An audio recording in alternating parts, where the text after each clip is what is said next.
BBS second year तथा MBS second semester अन्तर्गत account सब्जेक्टको स्ट्यान्डर्ड कस्टिङ च्याप्टरमा छौँ हामी र यस च्याप्टरमा मैले यहाँहरूलाई आजको क्लासमा मल्टिलेभर विथ आइडल टाइमसँग सम्बन्धित कन्डिसनलाई प्रस्तुत गर्नेछु र सबभन्दा सुरुमा जाउँ मल्टिलेभरको केसमा आइडल टाइमसँग सम्बन्धित प्रब्लम छ भने त्यसलाई हामी कस्तो किसिमको फर्मेटमा सल्युसन गर्न सकिन्छ भन्नेतर्फ लागौँ र यो पनि आइडल टाइमको केस भए पनि यसमा केही एउटा स्टेप मात्रै चाहिँ बढी हुन्छ, अन्यथा अरु त सेम हुने हो। तसर्थ यहाँनिर हामी सबभन्दा सुरुमा टाइम टीले डिनोट गर्छौं र यहाँनिर हामी मिक्स। अब मिक्समा पनि हामी एउटा साइडमा चाहिँ यहाँनिर नम्बर्स युज गर्छौं अनि यो साइडनिर हामी यहाँनिर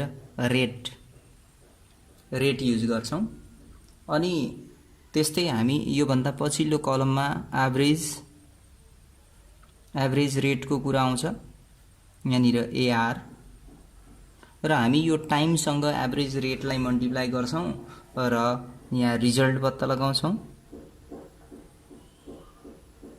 रिजल्ट्स यो भनेको टी इन्टु एआर हो, यो मल्टिप्लाई गरेर हामी पत्ता लगाउँछौं यहाँनिर।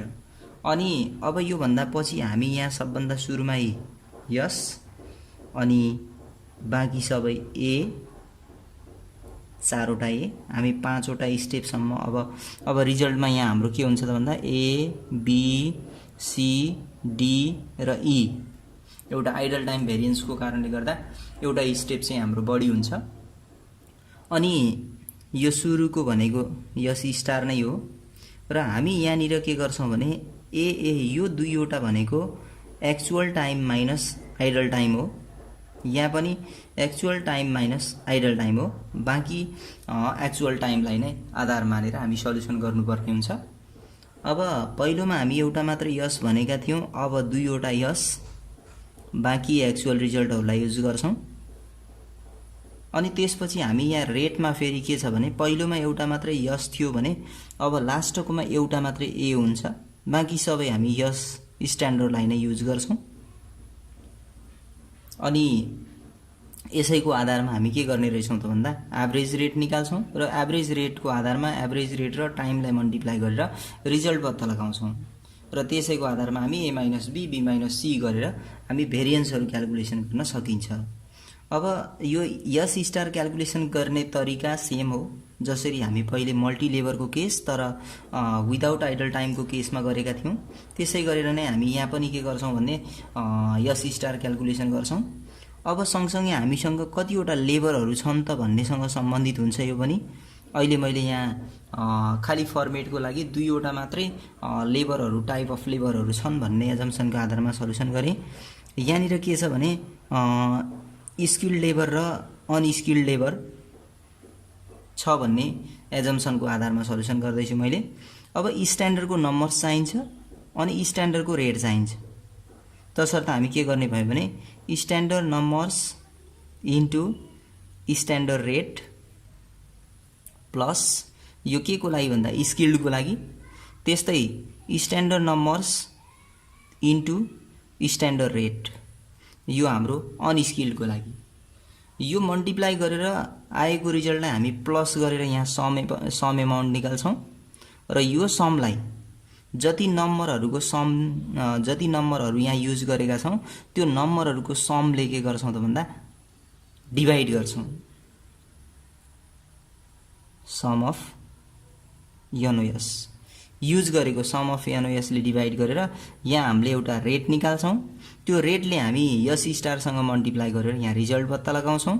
त्यसै गरेर हाम्रो सेकेन्ड स्टेपमा पनि त्यस्तै सेम छ, किनकि यहाँ पनि स्ट्यान्डर्ड नम्बरको कुरा हो, स्ट्यान्डर्ड रेटको कुरा हो, तसर्थ यहाँनिर स्ट्यान्डर्ड नम्बर्स अनि इन्टु स्ट्यान्डर्ड रेट गर्छौं अनि त्यस्तै प्लस स्ट्यान्डर्ड नम्बर्स अनि इन्टु स्ट्यान्डर्ड रेट यो आयो। फेरि यसको आधारमा हामी सेम वेबाट के गर्छौं भन्दा रेट निकाल्छौं र यो रेटले हाम्रो actual time minus idle time multiply गर्छौं र हामी रिजल्ट निकाल्छौं। त्यसै गरेर हामी थर्ड स्टेपमा जाउँ। थर्ड स्टेपमा अर्थात थर्ड रोमा पनि के छ भने एक्चुअलको नम्बर युज गर्नुपर्ने र स्ट्यान्डर्डको रेट युज गर्नुपर्ने।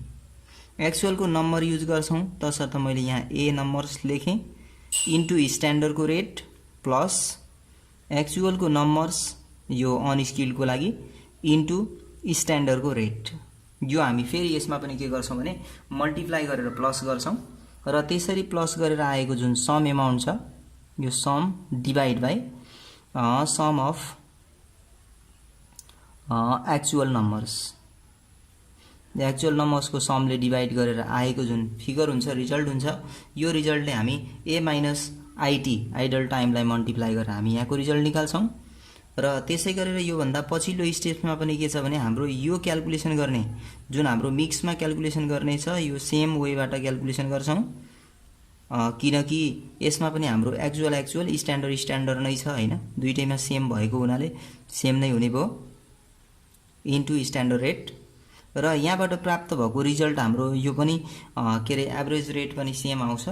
तर मल्टिप्लाई गर्ने बेलामा के छ भने अघिल्लोमा हामी ए माइनस आइटीसँग मल्टिप्लाई गरेका थियौँ, अब यो स्टेपमा हामी एक्चुअल टाइमसँग मात्रै मल्टिप्लाई गर्छौँ तसर्थ यो रिजल्टमा आउने फिगर डी र सी चाहिँ फरक हुन सक्छ। आइडल टाइम छ भने पक्कै फरक हुन्छ हैन। त्यस्तै हाम्रो लास्टमा एक्चुअल नम्बर्स र एक्चुअलको रेट चाहिन्छ तसर्थ मैले यहाँनिर एक्चुअल एनओएस इन्टु एक्चुअलको रेट लेखेँ। अब यो हामीसँग जतिवटा टाइप अफ लेबर छ त्यही अनुसार नै युज गर्छौँ। त्यस्तै एक्चुअलको एनओएस नम्बर्स इन्टु एक्चुअलको रेट यो मल्टिप्लाई गरेर आएको फिगर फेरि सम मल्टिप्लाई पनि गर्छौँ, यो इन्डिभिजुअली मल्टिप्लाई गर्छौँ फेरि प्लस गर्छौँ त्यो सम आउँछ। यसलाई फेरि हामी के गर्छौँ भने सम अफ एक्चुअल नम्बर्सले डिभाइड गर्छौँ र रेट निकाल्छौँ। यो रेटले हामी यो सुरुको टी टाइमलाई हामी एक्चुअल टाइम छ त्यसलाई मल्टिप्लाई गरेर ई रिजल्ट निकाल्छौँ। र यसरी हामी टेबल कम्प्लिट गरिसकेपछि हामी कसरी पहिले हामी भेरिएन्स क्याल्कुलेसन गर्ने बेलामा जसरी गर्दथ्यौँ भेरिएन्स भनेर हामी क्याल्कुलेसन गर्ने बेलामा के गर्थ्यौँ भने यो मान्छे राम्रो एडुकेटेड छ, मैले यसरी डिभिजन गरेँ है, यो मान्छे राम्रो एडुकेटेड छ।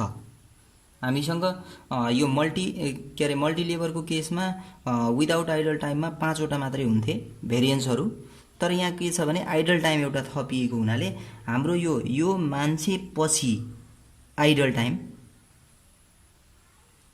भेरिएन्स पनि के गर्नुपर्ने हुन्छ निकाल्नुपर्ने हुन्छ। त्यो चाहिँ यो दुईवटा छुट्याउनको लागि जस्तो मैले कसरी छुट्याउने त कुन दुईवटा छुट्टिने भन्ने कुरा गरेँ भने जस्तो हामी पहिले सिंगल लेबरको केसमा रेट भेरिएन्स इफिसियन्सी भेरिएन्स र कस्ट भेरिएन्स मात्रै निकाल्थ्यौँ। त्यसपछि मल्टी लेबरको केसमा आएर यो दुईवटा मिक्स भएको थियो, ती तीनटा र दुईटालाई हामी छुट्यायौँ र यो छुट्याउने दुईवटा ग्रुप बनाइसकेपछि यसको बीचमा हाम्रो के हुने रहेछ त भन्दा आइडल टाइम भेरिएन्स पनि आउने रहेछ। यो चाहिँ तपाईहरुले सम्झिनुपर्ने भयो।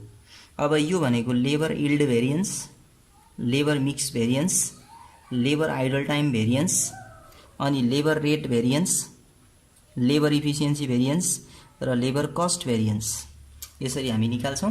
अब यो भन्दा पछि क्याल्कुलेसन गर्नलाई हामीलाई त्यति अप्ठ्यारो छैन किनकि हामी यो अघि प्राप्त भएको रिजल्ट छ त्यसैको आधारमा a - b गर्यौं भने सुरुका दुईवटाको डिफरेन्सेस भनेको चाहिँ यील्ड भेरिएन्स हुन्थ्यो। त्यसपछिको हाम्रो b - c भनेको चाहिँ मिक्स भेरिएन्स भयो। त्यसपछि c - d गर्यौं भने आइडल टाइम भेरिएन्स आयो र c - d पछि अब d - e भनेको सेकेन्ड लास्ट र लास्ट हो। सेकेन्ड लास्ट र लास्टको डिफरेन्स भनेको सधैं रेट भेरिएन्स हुन्छ, तसर्थ d - e गर्नुपर्छ हैन।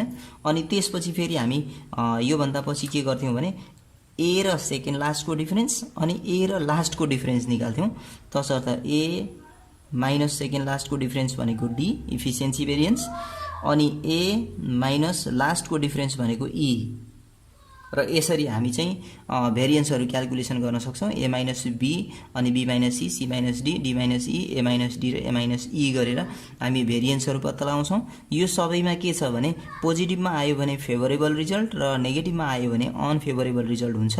यही अनुसार नै हामी सल्युसन गर्छौं।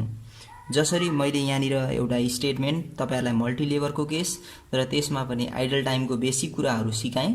यसैलाई आधार मानेर म अघिल्लो क्लासमा भने यहाँहरु समक्ष आइडल टाइम मल्टिलेभरको आइडल टाइमसँग सम्बन्धित केस लिएर उपस्थित हुने नै छु। तबसम्मका लागि यहाँहरु समक्षबाट बिदा हुन्छु। हस्त धन्यवाद।